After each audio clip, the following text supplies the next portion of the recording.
All right, and welcome.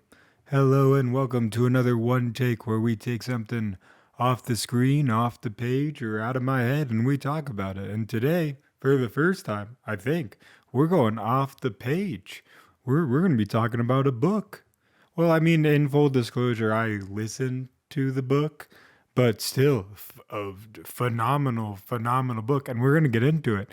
It's called Project Possible.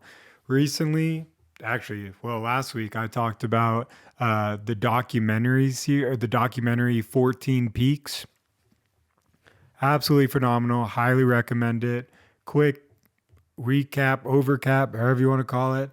This guy basically quit everything, his career, everything he had been working towards up to that point, to go climb all 14 of the tallest mountains in the world. All over 8,000 peaks, all considered like in the death zone, also like an impossible, overwhelming feat. No money, no not like, and quit everything, all of his future, everything, and just went for it. And the documentary is phenomenal. And now I'm reading the book Project Possible, which gives, of course, more details and everything like that. And I've barely even begun, and I'm fascinated. I'm taken away by it. You know, it's funny. I was having this thought before I started. Usually, when I was a kid, when I used to read, I only wanted to read it once, right? And it was because I had to, right? There's very few or rare times where I found a book and read it more than once. And now I almost only pick a book if I'm willing or think I'm interested enough to read it more than once. It's really interesting how, like, at one point you think, like, oh, this is the way to do it. I don't ever want to do it anywhere else. And then as time goes on, you almost wind up flipping sometimes. Because in my case, like, I was a one and done. And sometimes I was like, I'll just skim it or cliff note it or not just somebody tell me what it is. I'll piece it together. I don't need the whole play by play. And now I want the whole play by play over and over because there's so much detail, especially in this book. So, enough of me jabbing about it. There's two things I want to talk about. One is the strength of his wife. You know, one thing that's like really powerful throughout this whole thing is his wife is super supportive of his dream. You know, this is something that this person, his name's Nims, has decided to like take on and do, and he wants to show the world that anything's possible if you put your mind to it. You know, and you really dedicate yourself to something that you believe in, you can make strides in it. And that was like his whole kind of his whole thing was he wanted to, you know, prove to people that this was possible, to show how possible and show the capabilities of what humans can do. And you know how strong and how amazing of a person and how inspirational and motivational of a person that is, like Nims. You know, it's almost, you almost have to give the same level of credit or even more credit to his wife, because his wife not only believed in him, supported his dreams and passions, but also mentally, you know, was super strong, right? Because you know, this guy's going to go climb mountains that some people don't come back on. They're very dangerous. Two, he's quitting his job, his pension, his whole future.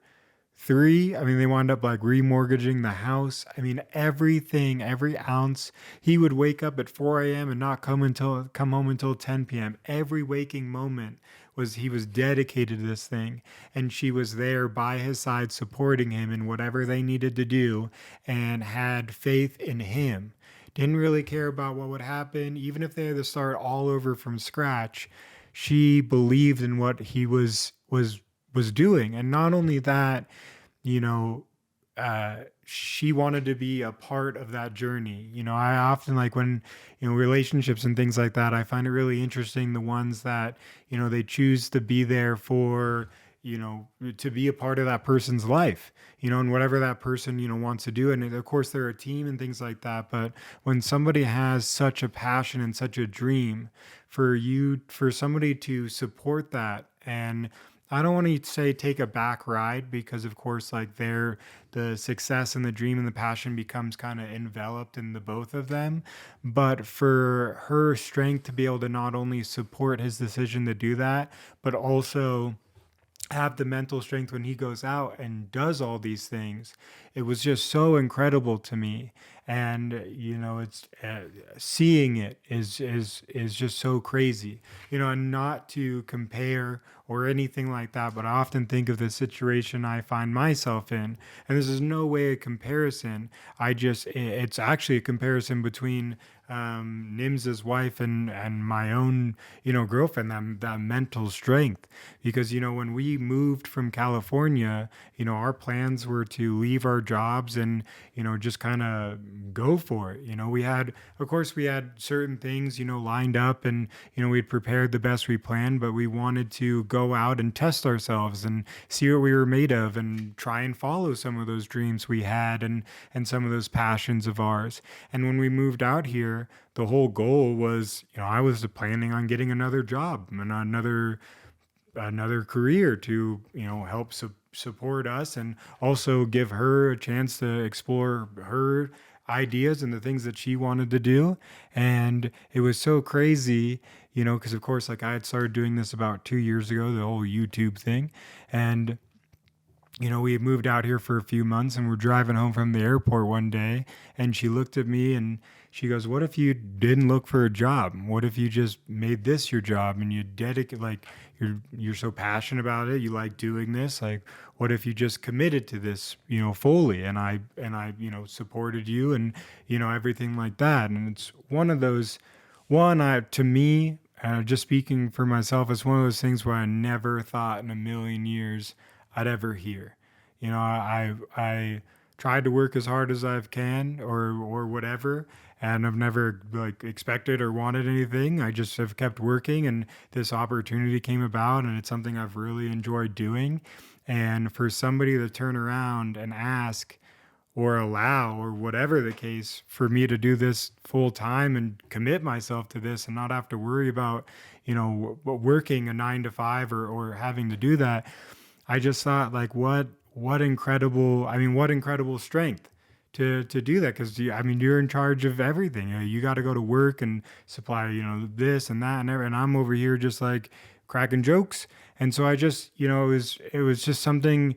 It was really cool to see that played out on a much bigger scale. Within this book, like, it really shows, like, how that there are people out there that are willing to, that are more curious about the journey than the destination, or more curious about what their other half is doing, and what they're excited about, and what they're passionate about. And to see that played out on such a big scale reminded me of the unique opportunity that I find myself in, and how much gratitude, and a reminder of the sacrifice, or the mental strength that she has in supporting, me trying to do this, or, and that. And so I just thought it was so empowering to see. And of course, like, his, in the book, again, not a comparison, because his played out on such a larger scale.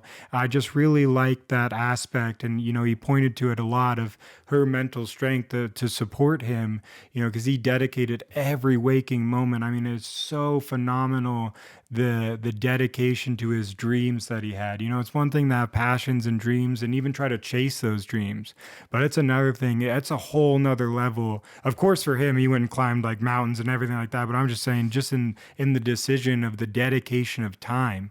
He devoted, and he still does. He decided when he quit that he was going to pour every ounce of his being into this, because if this didn't work, that was it. This was everything to him.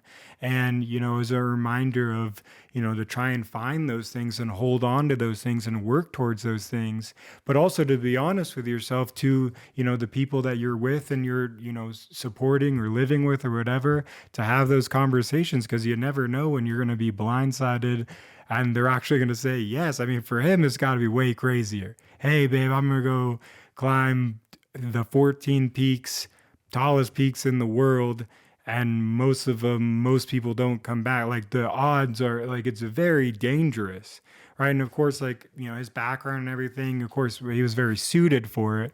But still, like, to ask somebody, hey, I'm gonna quit, no more money, no more income, and I'm gonna go spend money we don't have to go climb these mountains and do this impossible thing that no one's ever done before, just to prove to people that it's possible. What? like that. Like his goal is just to prove that things are possible. And I just think that, to see that level of strength, and supportation, and let alone what he did, but the support that the wife brought together really made everything possible. Because without somebody by his side like that, not only, pushing him on, but believing in him and allowing him to take on these, well, not allowing him, but like, pushing him to take on these choices and die and, put himself in these unique situations that kind of almost create all this creativity and motivation and innovation that, we see played out. And I'm so excited to see where the book goes. Because the other thing that I really wanted to talk about that I thought was really interesting is this quote. And I'm going to take it like way out of context because it was in a response to kind of a question that he was being asked about where he falls, with his beliefs and things like that.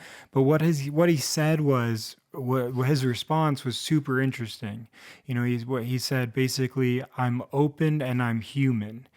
And if you wanted to go read and dive into the actual conversation, but I just want to focus on those words. I'm open and I'm human. And I just, for whatever reason, that really like stunned me. I was really blown away and taken by it because yeah, we talk often, or, and I've said before, even on this, and other people have talked many, many times, and they compare life to pain and how the struggle of life and things of that nature. And, he put it in such a better light, I'm open and I'm human. And I hate to kind of like switch it up a little bit and like add a little bit of, of something different, but it also reminds me of the Hulk from Avengers. When he turns into the Hulk, one of the things he says, he's like, I don't get a suit of armor. I'm exposed like a nerve. And it was kind of again, those two things just kind of struck me of being like, to be human is to have an open experience, and it's to be open to the experiences that we meet, and we encounter so many of them, and just this idea of, almost being like an open wound because we're so open to, pain, trauma, but also healing and, and all these polarities of things. And, just being open to those experiences is being human, and I just, that context was just something that really intrigued me, and I really just like took it, way out of the context of what they were speaking of. But it's just something that's kind of stuck in my head, and of course, I'm going to quote it towards him. But I'm open and I'm human, and I just think if we remind ourselves, we live in such chaotic, not times in a bad way, but with technology and information and connectivity. There's so much information constantly being, bombarded at us all the time. And sometimes it's easy to forget the basics. And sometimes just the simplest of words can remind you and put into perspective so many different things. Like I just kept saying it in my head. I'm open and I'm human. The good times, the bad times, the in-between times, we're just open to all of it, and we get to experience, whatever this is. And I was just so taken back by it, and I can't wait to finish the book and talk to you guys more about it. And I just really wanted to dive into those two things because they were just two things that I've really just been thinking about and really just been excited about, and it's fun when you start listening to things, even if they're not connected to you, and you might be able to compare, but our stories wind up being so similar. And I'm just talking like in general, like our experiences, sometimes they're to the extreme or they're to the low.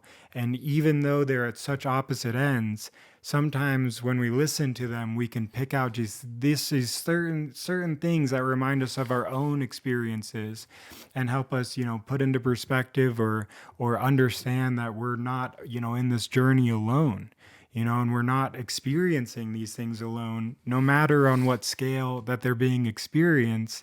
We can all share in those experiences because we're open to those experiences. Anyways, I highly recommend 14 Peaks on Netflix and the book Project Possible by Nims. Just an incredible, incredible human being, very motivational, inspirational. And I was just blown away by it. And so I thought I'd sit down and talk to you guys about it.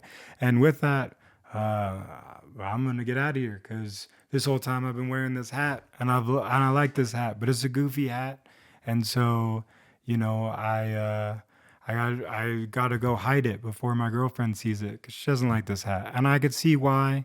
But also, we're up in the mountains.